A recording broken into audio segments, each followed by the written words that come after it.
하나님의 나라에 대한 부분을 얘기할 때 이 하나님의 나라가 어떤 사람들의 것이냐, 성경은 아주 중요한 인물을 여기에 표현하고 있습니다. 그 대상은 바로 오늘 본문에 나오는 어린아이입니다. 어린아이. 우리가 어린이 주일을 맞이해서 예배를 드리고 있는데, 하나님의 나라가 이 어린아이의 것이라고 말하는 것, 이것은 놀라운 일입니다. 과연 어린아이에게 무엇이 있기에 예수님께서는 이 하나님 나라가 어린아이의 것이라고 말씀하고 있는 것인가? 예수님께서 30대 초반의 나이에 이 말씀을 하셨다는 거죠. 예수님은 어떻게 어린아이를 잘 아시고 이 말씀을 하셨을까?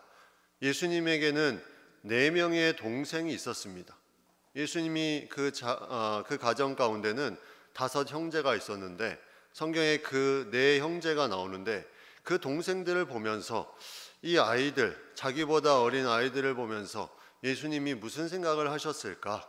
많은 생각들을 하고, 또 이 어린 아이들이 조금 힘들고 귀찮게 하고 좀 어려울 때도 있었지만, 이들의 모습을 보면서 예수님이 이 가운데 하나님의 나라가 이런 어린아이의 모습이다, 이런 자의 것이다 하는 중요한 부분들을 예수님께서 말씀하고 계신다는 거죠. 어린아이가 예수님께 나오는 장면이 바로 오늘 본문의 내용입니다.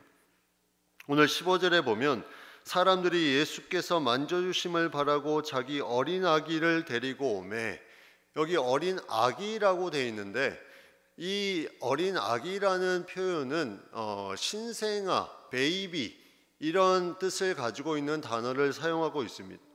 이제 데리고 오는 그 아이들이 어린 아기라고 표현을 했는데, 그 다음에 예수님께서 하신 말씀은 어린 아기가 아닌 어린 아이들을 불러 그 가까이 하셨다, 이렇게 말씀하고 있습니다. 여기서 말하는 어린 아이들은 베이비가 아니라 children, 아동들을 말하고 있습니다.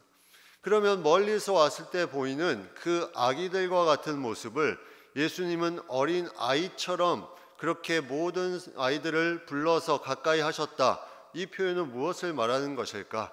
이 아이들에게는 전체적으로 더 큰 의미로 공통적인 무언가가 있음을 말씀하고자 이 표현을 쓰고 계신다는 거죠. 이 어린 아이들이 어떠한 부분에 특성이 있기 때문에 하나님 나라가 이런 자의 것이라고 이렇게 말씀하고 계시는 것일까? 우리는 오늘 본문을 통해서 몇 가지 이 하나님의 나라에 대한, 이 어린아이에 대한 그런 특성을 살펴보려고 합니다.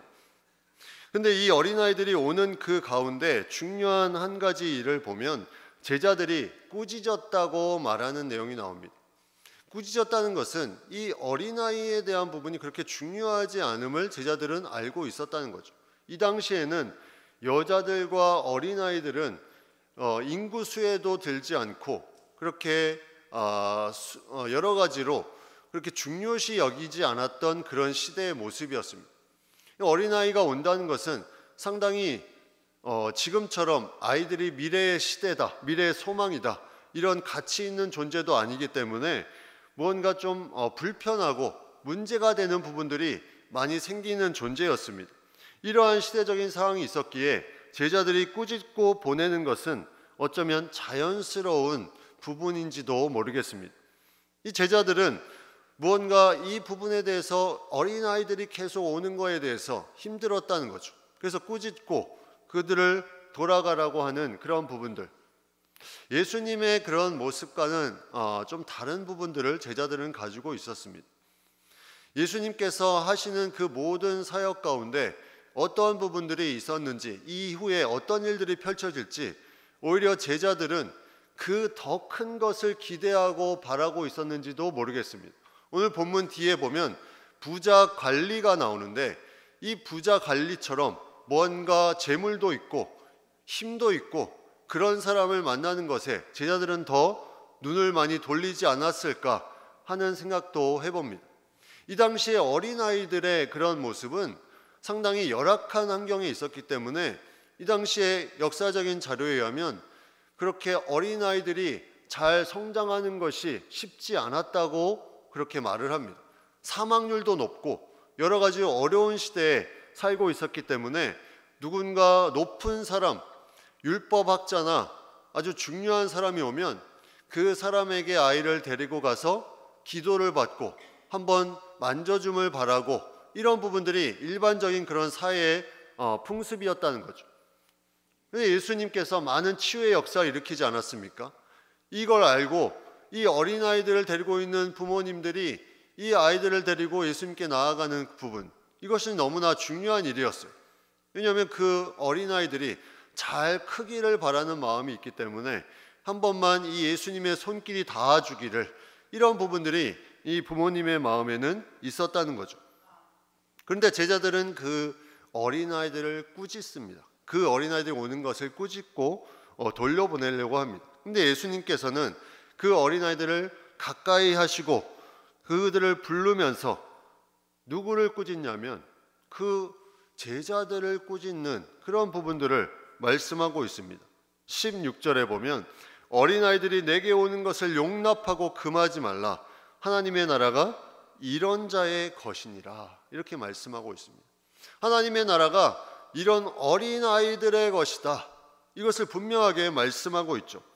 어린아이들의 그 하나님 나라가 이런 자의 것이라고 말한 첫 번째 특징은, 우리가 어린아이들을 보면 그 안에 순수함을, 또 그 안에 자유함을 느낄 수 있습니다. 어린아이들은 어떠한 환경에 또 사람의 그런 것에 집착하거나 여러 가지로 제약을 받지 않고 자신 안의 순수함을 그대로 다 드러냅니다. 환경을 초월해서, 그리고 여러 가지로 장소를 초월하고 또 사람과의 그런 만남 속에서 그의 마음이 그 가운데 정해지면 모든 것을 다 열고 자유할 수 있는 존재가 바로 이 어린아이입니다.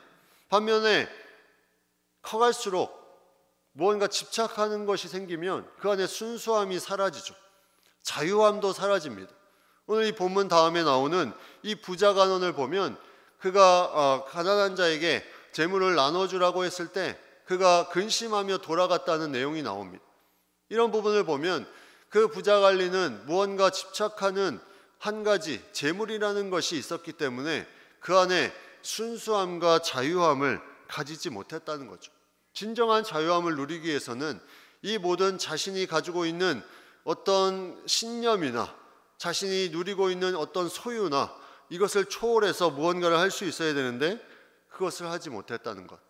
여기에는 하나님의 그런 마음보다는 자신의 어떤 신념과 생각이 더 앞서기 때문에 이런 부분들이 많이 나타나게 된다는 것입니다. 어린아이들은 그대로 따라서 실천을 많이 합니다. 그래서 어떤 영상을 보거나 어떤 부모님의 그런 모습을 보거나 어떤 선생님의 모습을 보면 그 자체로 따라하는 모습들이 많이 있죠. 그런 부분들이 순수하고 아름답게 보여집니다. 신앙 안에서도 우리가 말씀을 그대로 받는 부분들이, 우리가 그대로 따라할 수 있는 부분들이 있다면 그 사람이 바로 하나님 나라를 맛보며 누릴 수 있는 그런 삶의 모습임을 우리에게 말씀해 주고 있습니다. 국제적으로 저명한 심리치료 전문가인 수잔 포드라는 분이 쓴 독이 되는 부모라는 책이 있습니다. 이 독이 되는 부모, 책 제목부터 너무 강한 부분이 있는데, 부모가 자녀들을 키울 때 독이 되는 부모가 있다는 거죠.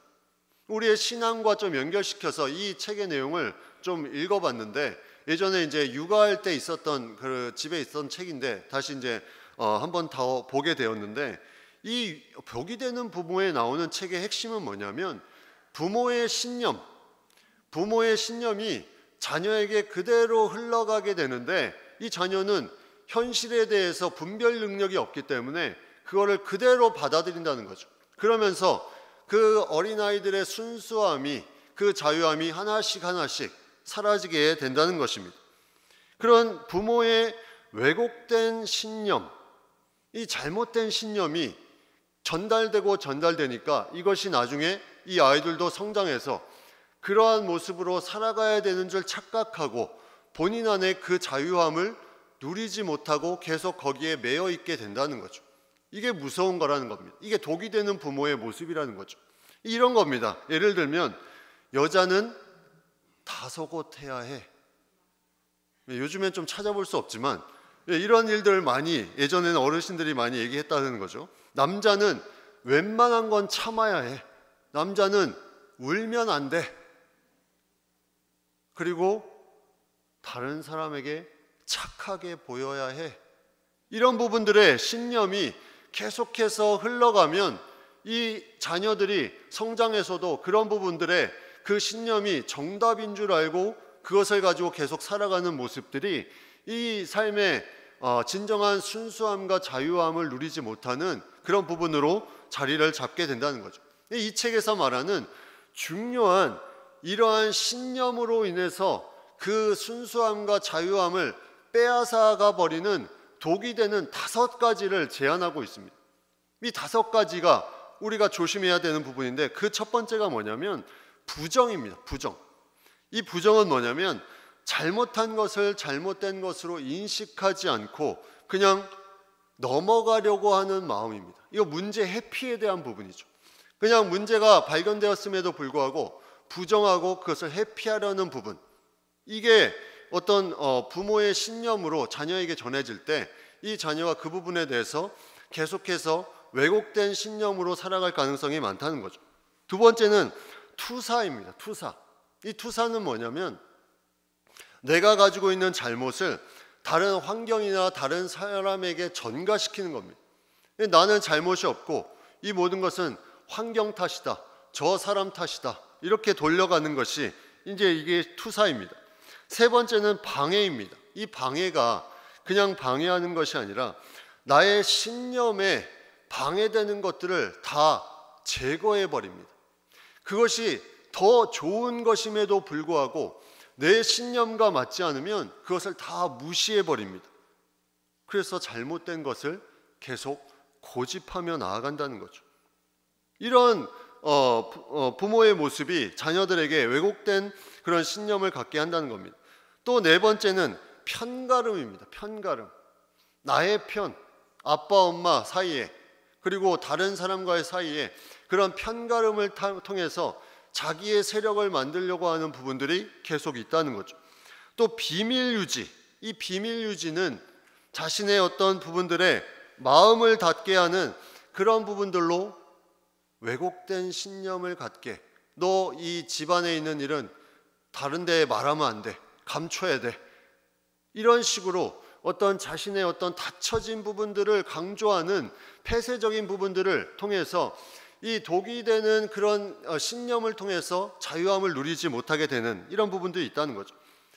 신앙 안에서 이것을 우리가 좀 대입해 보면 이런 부분입니다. 부정한다는 것은 내 자신의 신앙에 문제가 있음에도 그것을 회피하고 계속 그렇게 살아간다는 거죠.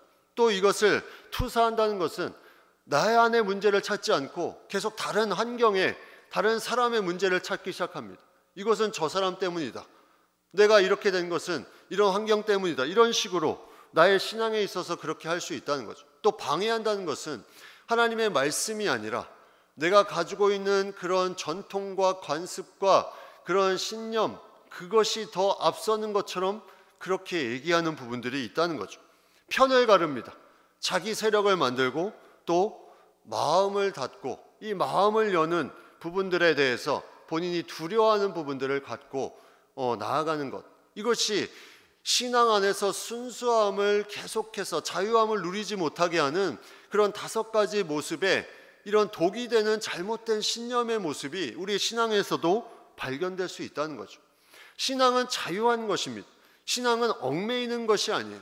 우리가 신앙생활을 하는 것이 얽매이기 위해서 하는 것이 아니라 자유함으로 인한 것인데 내가 가지고 있는 신념이 나를 얽매이고 있다면 이것은 너무나 안타까운 부분이죠. 그렇다면 이 자유함이라는 것은 어디서 나오는 것일까? 요한복음 8장 35절 36절에 보면 종은 영원히 집에 거하지 못하되 아들은 영원히 거하나니 그러므로 아들이 너희를 자유롭게 하면 너희가 참으로 자유로우리라. 아들이 자유롭게 하면 이 영원한 천국의 주인 되시는 하나님 예수님이 너희를 자유롭게 하면 너희가 참으로 자유롭게 될 것이다. 예수님을 믿는 그 믿음으로 우리가 자유로운 인생을 살아가는 존재로 하나님의 자녀로 그렇게 변화되었는데, 우리가 그 순수함을 잃어버리고 내가 가진 신념 속에 갇혀서 자유하지 못하다면 그 사람은 하나님의 나라를 누릴 수가 없다는 거죠. 하나님의 나라를 그 사람을 통해서 볼 수가 없다는 것입니다. 그 신념이 그 사람을 잡고 있기 때문에 하나님 나라에서 주신 진정한 아들을 통해 주신 이 자유함을 누리지 못하는 부분들이 있다는 거죠. 이 자유함을 가지고 사는 것이 너무나 중요한데 이것을 누리지 못하는 것. 내가 하나님의 신앙생활을 오래 했음에도 불구하고 내 안에 무언가 어중간한 그런 상태로 자유함을 누리지 못하는 부분들이 있다면, 이것은 계속해서 오래 했지만 내가 진정한 이러한 나의 신념이 나를 가로막고 있어서 여기에 대한 제대로 하나님 안에서 자유함을 누리지 못하고 있다는 것을 우리에게 말해주고 있는 것입니다. 어린아이의 특징을 또 하나 보면, 어린아이는 철저히 신뢰하는 그런 부분들이 있습니다. 어중간하지 않습니다. 누군가 좋아하는 대상이 생기면 그 대상을 철저하게 신뢰하고 따릅니다. 그래서 끝까지 함께하고 싶어 합니다. 놀아줄 때 정말 재밌는 대상이 있으면 그 대상과 함께하고 싶은 마음, 그래서 함께 달려가고 껴안고, 그런 부분들이 이 어린아이들의 모습입니다. 믿을 만한 가치가 있기 때문에 어중간하지 않고 마음의 흔들림이 없이 그냥 줄곧 거기를 향해서 함께하는 마음으로 신뢰하며 달려가는 부분이 있습니다. 예수님의 삶의 모습을 보면 이러한 어린아이의 모습이 너무나 많았죠. 예수님은 하나님을 향한 그 신뢰감이 엄청나고 우리가 생각하는 그런 부분, 완전한 신뢰, 그러한 부분들을 가지고 계속해서 달려가셨습니다. 거기에는 어떠한 어중간함도 없습니다. 내가 혹시나 아픈 일이 있을지라도 하나님을 향한 신뢰가 변하지 않고 계속해서 달려갔던 그 모습, 이것이 어린아이의 모습이라는 거죠. 좋은 관계성 가운데 신뢰를 가지고 나아가는. 근데 여기에 중요한 한 가지가 또 있는데, 이 신뢰를 하기 위해서는 중요한 것이 나의 무력함을 알아야 됩니다. 나의 무력함. 내가 무언가 무력하지 않다고 생각하면 기도하는 것도 간절함이 없습니다. 내가 무력할 때 철저하게 신뢰를 할 수 있습니다. 내가 무력하다고 느낄 때 어떠한 존재에 대해서 내가 철저하게 신뢰를 할 수 있는 것이지, 내 힘이 있고 내가 무언가 할 수 있다고 착각하는 그 순간에 그 신뢰는 점점 약해질 수밖에 없다는 거죠. 오늘 본문 앞에 나오는 바리새인과 세리의 기도 내용이 나옵니다. 바리새인은 자신이 모든 것을 다 하고 지켰다, 자신의 능력을 가지고 기도하며 나아갑니다. 그런데 세리의 기도를 보면 세리가 이렇게 기도합니다. 13절에 보면 세리는 멀리 서서 감히 눈을 들어 하늘을 쳐다보지도 못하고 다만 가슴을 치며 이르되 하나님이여 불쌍히 여기소서 나는 죄인이로서이다 하였느니라. 과연 어떠한 기도를 하나님이 응답하시는지, 이 어린아이와 같은 자신의 무력함을 가지고 철저히 하나님을 신뢰하는 이 세리의 기도, 이 기도를 받으신다는 거죠. 우리의 모습이 과연 이러한 어린아이와 같이 철저히 신뢰하는 모습이 우리 가운데 있나 한번 살펴볼 필요가 있습니다. 이 아이와 엄마와의 그런 어떤 관계, 꼭 엄마가 아니더라도 아빠와의 관계를 생각해 보면 네 가지 관계의 유형이 있다고 합니다. 여기에는 모든 부모님들이 어떤 관계에 다 들어가 있을 수 있는데, 첫 번째 관계는 뭐냐면 이제 엄마와 떨어지는 경우에 생겨나는 관계의 모습입니다. 첫 번째 관계는 엄마가 가든지 오든지 별 반응이 없는 아이입니다. 이거는 관계성이 성립이 되지 않은 그런 미지근한 관계의 모습이죠. 두 번째는 엄마가 가려고 하면 못 가게 막는 아이입니다. 계속 붙잡아 두려고 하는 아이. 이거는 자신의 욕구를 충족을 위한 관계입니다. 무언가 계속해서 욕구 충족을 위해서 옆에 두어야 하는 그런 관계.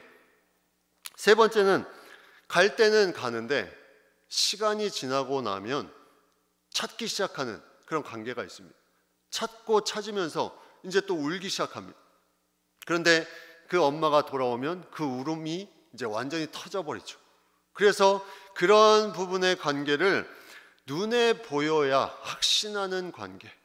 우리가 안 보일 때는 잠깐은 괜찮지만 그 결과가 나타나지 않으면 계속 불안해하고 무언가 어려움에 있는 그 관계. 눈에 보여야 확신하는 관계. 네 번째는 눈에 안 보여도 다시 올 것을 믿고 보이면 더 반가워하는 그런 관계. 이게 철저히 신뢰하는 관계입니다. 우리가 하나님과의 관계성 속에서 관계성이 잘 정립되어 있다는 것은, 내가 어중간하지 않다는 것은 이 네 번째 관계의 부분들을 우리가 생각해 볼 수 있습니다. 눈에 안 보여도 내가 지금 이런 고난과 고통이 있는데 왜 하나님은 가만히 계십니까? 눈에 안 보여도 신뢰하는 관계, 그리고 그것이 응답되고 눈에 보이고 나타나면 더 거기에 대해서 감사하며 영광 돌리는 관계, 그것이 어중간하지 않다는 거죠. 계속해서 그 믿음이 지속되며 나아갑니다. 예수님께서 십자가에 달리시기 전에 제자들을 향해서 기도하셨던 내용 중에 중요한 내용이 있습니다. 그 내용의 두 가지 핵심이 뭐냐면 악에 빠지지 않기를, 그리고 진리로 거룩하게 되기를 기도하는 내용이 있습니다. 이것은 어중간하게 살지 말라는 거죠. 악에 빠지지 않고 진리로 거룩하게 된다는 것은 어중간하게 그냥 여기 갔다가 저기 갔다가 발을 양쪽에 담갔다가 이런 삶은 하나님 나라를 맛볼 수 없는, 하나님 나라가 그런 사람의 것이 아니고 어린아이와 같이 집중하며 거기에 달려갈 수 있는 그 존재, 이런 존재가 바로 하나님 나라의 것이, 이런 자의 것이라고 말씀하고 있다는 거죠.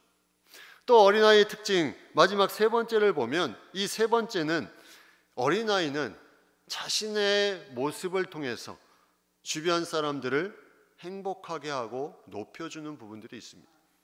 이걸 우리가 신앙적으로 해석하면 자신의 낮아짐을 통해서 주변 사람의 어떤 화목함과 평안과 행복을 가져다주는 그런 부분이 있다는 거죠. 아이들의 모습을 보면 아이들은 어디 가나 자신의 모습을 그대로 나타냅니다. 그 아이들의 모습에 주변 사람들이 행복해하고 반응합니다.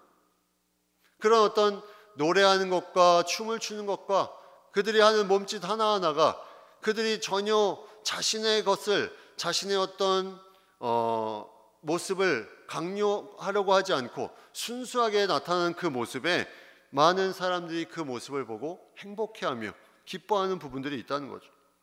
성경의 많은 하나님의 말씀 중에 중요한 또 하나의 말씀이 마태복음 18장 4절에 나오는데, 그러므로 누구든지 이 어린아이와 같이 자기를 낮추는 사람이 천국에서 큰 자니라.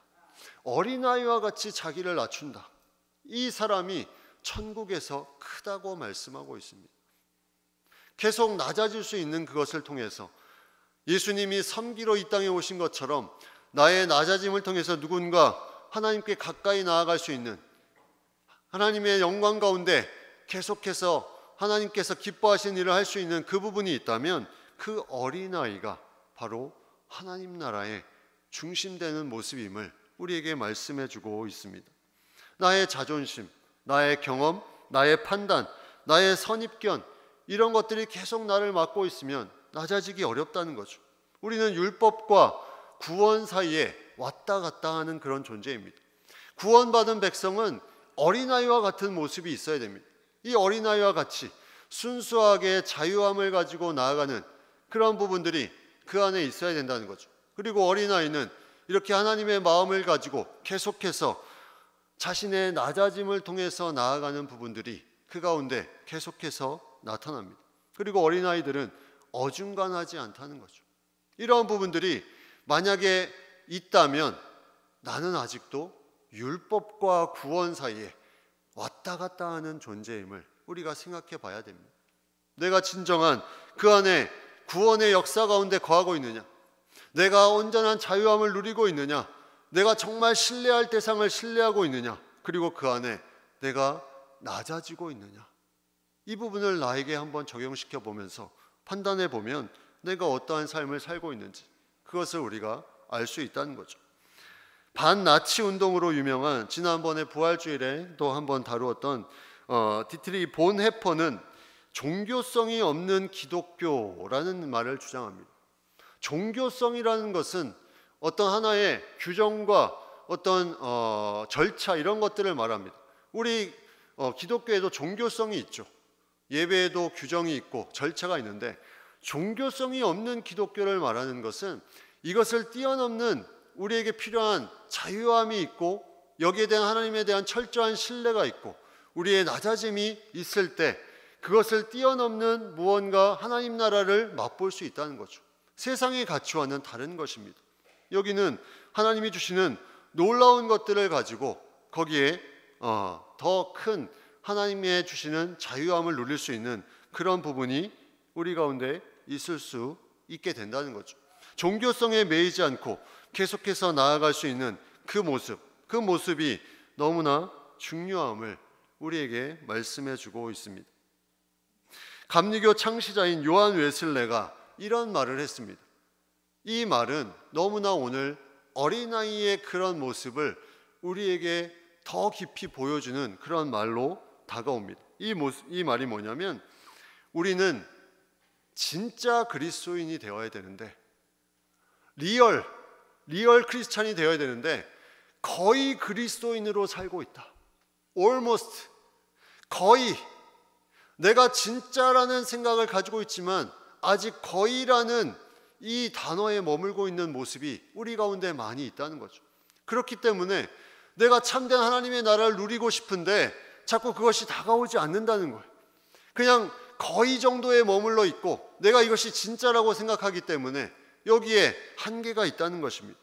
어린아이의 이 순수하고 자유함, 어중간하지 않는 마음, 그리고 본인의 낮아지는 이 마음, 이것이 우리 가운데 있을 때 우리는 거의가 아니라 진짜 크리스찬, 진짜 그리스도인, 이 삶의 모습으로 우리가 살아가게 된다는 거죠.